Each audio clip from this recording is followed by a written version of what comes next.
이제 3월 1일이 됐습니다. 그런데 3월 1일과 함께 3월 첫 번째 주일이지요. 오늘부터 5주 동안 레위기라는 거울을 통해서 십자가의 비밀을 깊이 들여다보려고 합니다.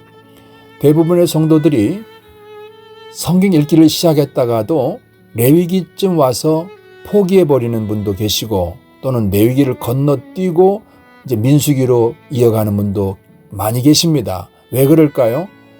피가 나오고 짐승을 죽이고 또 그런 제사 제도가 어렵다는 것이죠. 여러분, 그런데요, 이 레위기를 모르면 우리는 십자가의 절반도 모르는 것입니다. 레위기는 단순한 도살의 기록이 아니고요, 우리를 너무나 사랑하셔서 우리를 살려내려고 우리 하나님께서 피로 쓰신 사랑의 편지입니다. 이걸 보셔야 돼요. 자, 그러면 레위기를 본격적으로 시작하기 위해서는 먼저 우리가 하우스 사역 신학에서 배운 내용을 한번 생각해 보세요. 먼저는 복입니다. 두 번째는 법입니다. 그런데 법을 범함으로 죄가 우리에게 저주로 형벌 지어진 것입니다. 그런데 그 죄로 인한 저주를 해결하기 위해서 하나님께서 언약을 하셨습니다. 창세기 3장 15절이지요. 여자의 후손으로 오셔서 우리를 죄와 죄의 결과로부터 구원해 주신다는 것입니다. 다시 하나님께로 갈 수 있는 길이 되어 주시겠다는 것이죠. 어떻게 한다고 하십니까? 창세기 3장 21절에서는 우리를 위해서 대신 죽으셔서 우리를 죄와 저주로부터 건져내서 다시 하나님의 자녀라는 신분 회복을 해주겠다는 것입니다. 그런데 창세기를 지나면 다음 책이 뭐예요? 출애굽기죠. 출애굽기 12장 6절부터 8절에 보게 되면은 이 구원의 조건이 우리가 어떻게 구원을 받아 하나님께로 갈 수 있게 되는지를 세 가지를 가르쳐 줍니다. 첫째는 짐승을 죽여서, 두 번째는 그 피를 바르고, 세 번째는 고기를 먹으라는 것입니다. 이렇게 될 때 길이 열리는 것입니다. 이렇게 될 때 자유를 얻는 것입니다. 자, 이것을 전제하고 이제 레위기로 가봅시다. 레위기 1장을 펼치면 참으로 놀라운 이야기들이 이어집니다. 그 중에 특별히 레위기 17장에는 생명은 피에 있으므로 피가 죄를 속하느니라, 이런 말씀이 있어요. 우리 하나님께서 잔인해서 피를 원하는 게 아닙니다. 원죄로 죽어서 생명을 잃어버린 우리 인생들에게 약속하신 대로 대신 죽어서 하나님께서 우리를 얼마나 사랑하시는지를 보여주는 장면이 레위기라는 것입니다. 오늘 이 신비로운 피의 복음이 여러분의 심장에 새겨지기를 축복합니다. 그동안 성경을 문자로만 봤다면 이제 레위기를 통해서 살아있는 하나님의 사랑을 보게 될 것입니다. 그리고 여러분의 막힌 삶을 뚫어내는 보혈의 능력을 경험하게 되는 귀한 시간들이 될 것입니다. 이제 우리는 레위기에서 구약의 언약을 확인하고 신약 히브리서에서 언약을 이루신 하나님의 사랑을 보게 될 것입니다. 십자가의 충격적인 비밀, 신구약을 관통하는 예수 보혈의 신비 속으로 들어가 보겠습니다. 레위기 1장은요, 모든 제사의 기본인 번제에 대해서 나누려고 합니다. 히브리어로 이 번제를 올라라 그럽니다. 올라가다, 실어 올리다 라는 뜻이 있는데요, 제물을 불에 완전히 태워서 연기로 하나님께 올린다는 뜻을 가지고 있는 것이 번제입니다. 그런데 이 번제에 규정이 있습니다. 첫째 뭐인가 하면은 1절 2절이죠. 누구든지 예물을 드리려거든. 이 예물이라고 하는 것은요, 히브리어로 고르반 그러는데요, 죄인이 하나님께 나아가기 위해서 자신의 생명을 상징하는 흠없는 짐승을 들여서 죄를 용서받고 관계를 회복하는 과정이 바로 이 예물입니다. 그런 또 신앙 고백적인 의미도 있습니다. 그러면 번제가 몇 가지로 좀 구분이 돼요.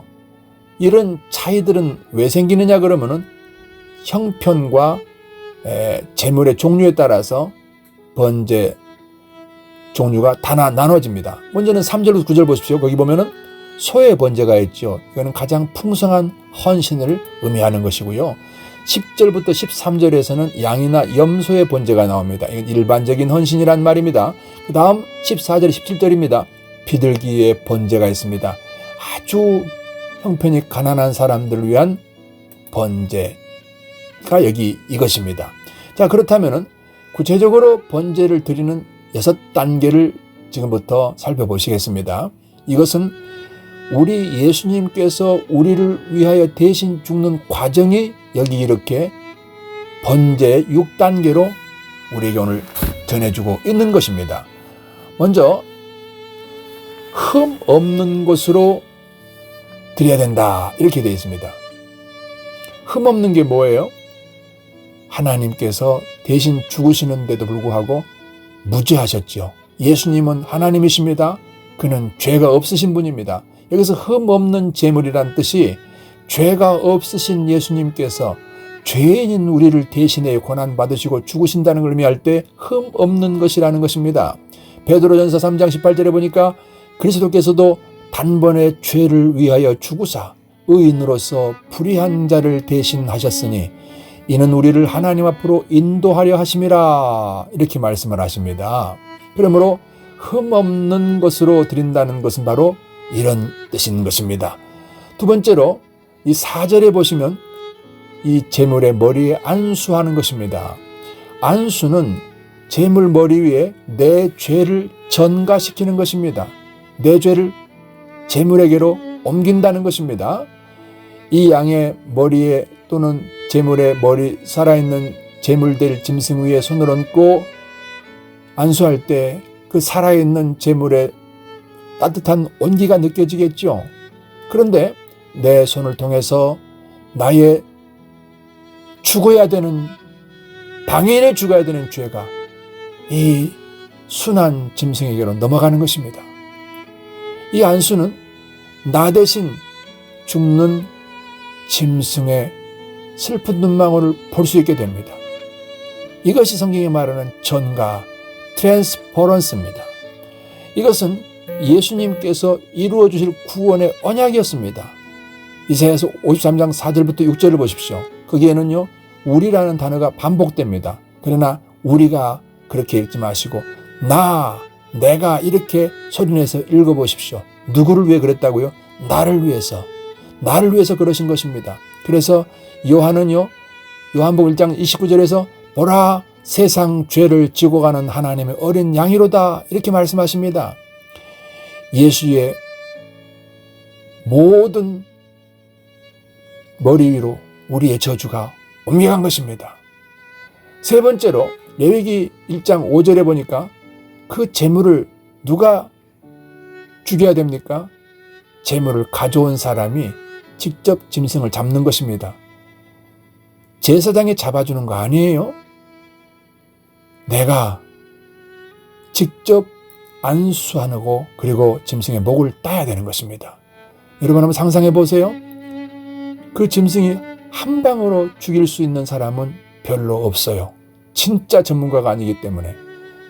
우리 모두는 짐승을 죽이는 전문가가 아니잖아요. 그래서 짐승을 칼로 목을 딸 때에 정확하게 숨통을 끊지 못하기 때문에 잘못 찔러진 것 때문에 그 짐승이 처절하게 울부짖습니다. 그리고 잘못 찔렀지만 피가 튀깁니다. 가죽을 벗기고 각을 뜰 때 그 살점의 떨림이 내 손으로 느껴집니다. 예배자는 온몸에 피를 뒤집어 쓰면서 깨닫습니다. 죄라는 게 이렇게 무서운 거구나. 내가 이렇게 죽어야 되는 것이로구나. 내 대신 죽는 제물의 고통을 손으로 느끼면서 내가 얼마나 무서운 죄의 결과를 당해야 될지를 직접 경험하게 되는 것입니다. 다음 네 번째로 5절을 보십시오.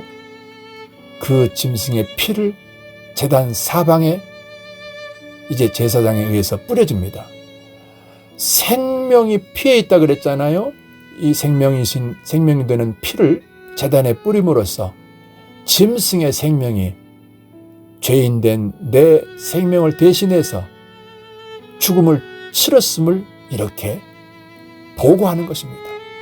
피를 뿌리는 것은 죄의 장벽을 허물고 하나님과 화평한 교제를 나눌 수 있는 관계 회복의 상징인 것입니다. 다음 다섯 번째로 6절을 보십시오. 이제 가죽을 벗겨야 됩니다. 짐승의 팔, 다리, 머리, 내장까지 완전히 다 잘라내야 됩니다. 남김없이 숨김없이 모든 것을 다 이제 잘라냅니다. 도려냅니다. 이것은 손으로 지은 죄, 눈으로 지은 죄, 발로 지은 죄, 말함으로 지은 죄, 먹음으로 지은 죄, 귀로 들음으로 지은 죄, 모든 것을 다 도려내고 잘라내는 완전한 자기 부인이 되는 것입니다. 다음 6번째로 9절에 있습니다. 부속물이요 다 태워집니다. 이게 번제예요.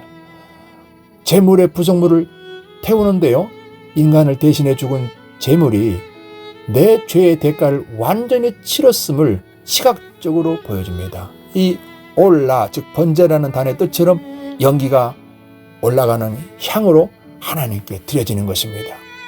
히브리서는 이 번제의 비밀을 이렇게 가르쳐줍니다. 10장 10절에요.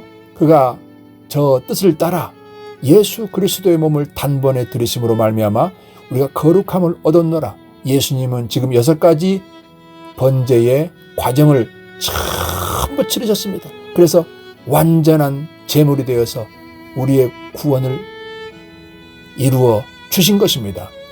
히브리서 9장 12절에는요. 염소와 송아지의 피로 아니하고 오직 자기의 피로 영원한 속죄를 이루사 단번에 성소에 들어가셨느니라 그러셨습니다. 히브리서 9장 22절에 보니까 피 흘림이 없으면 사함이 없다는 것입니다. 그러나 짐승의 피는 한계가 있습니다. 덮어주는 것에 불과합니다. 그래서 매번 반복해야만 했습니다. 레위기의 제사는요, 예수님의 십자가 대속의 그림자입니다. 반복적인 이 제사를 드려야만 했습니다. 그런데 예수님의 피는 말입니다, 죄를 덮어두는 게 아니라 죄의 뿌리를 완전히 제거하는 겁니다. 우리의 죄를 뿌리째 뽑아내버리는 것입니다. 이 희생은 하나님 앞에 우리가 다시 나아갈 수 있도록 길이 되어진 것입니다. 요한복음 19장 3절에 보니까 예수님의 대속의 죽음은 우리가 하나님 앞에 지은 모든 죄를 과거, 현재, 미래까지 완전히 해결해 주셔서 하나님께 나아갈 수 있도록 길을 열어주신 것입니다. 이것이 사랑입니다. 하나님께서 나를 사랑하셨다는 믿음이 식어질 때마다 십자가를 응시해 보세요. 그리고 묵상해 보십시오. 하나님의 사랑이 보입니다. 레위기 제사가 수만 번 반복되어도 해결 못한 우리의 죄를 예수님은 단 한 번에 끝내셨습니다. 이제 이 완벽한 승리가 여러분의 것입니다. 이것을 여러분 입으로 선포해야 돼요.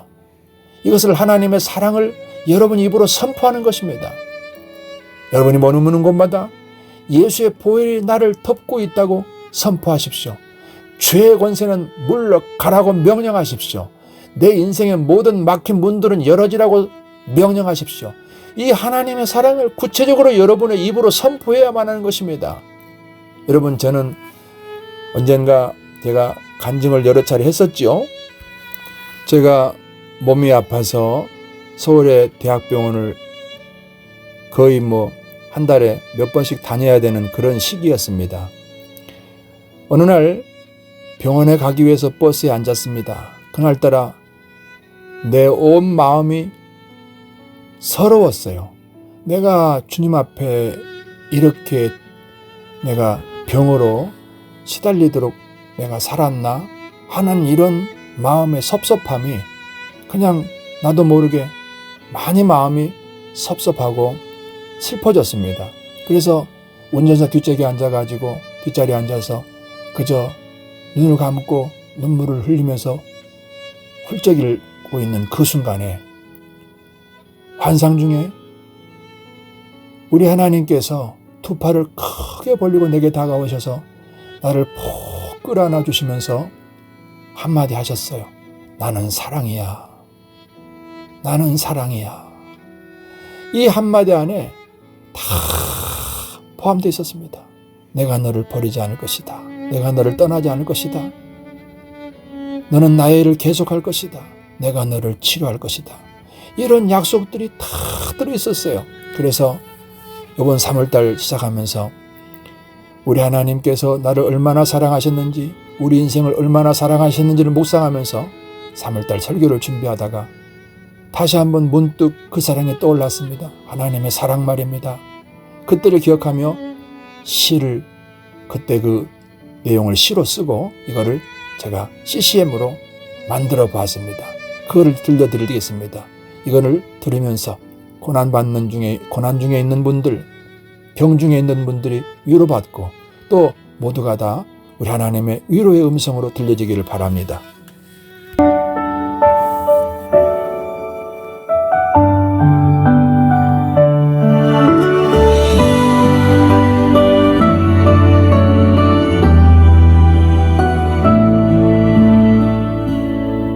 그날 아침 마음 서럽고 아파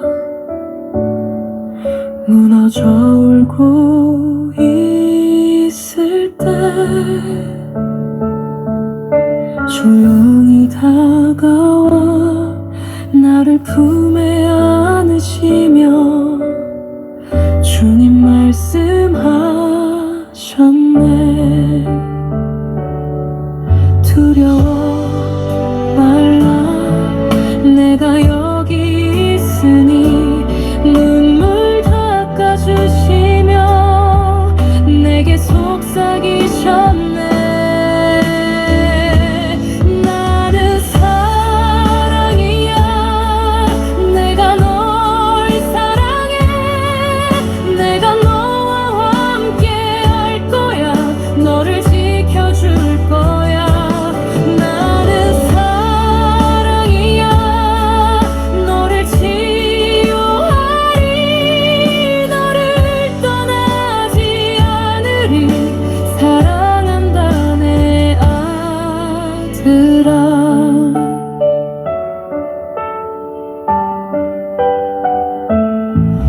깊은 상처와 아무도 모를 아픔 홀로 견디던 시간 속에 주님의 음성이 어둠을 밝히시며 내 영혼을 부르게.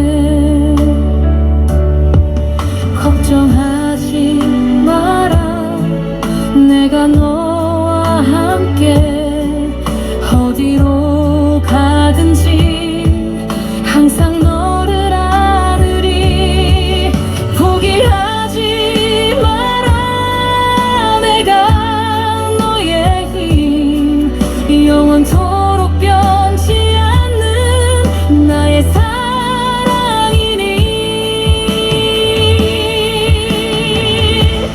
나는 사랑이야. 내가 널 사랑해.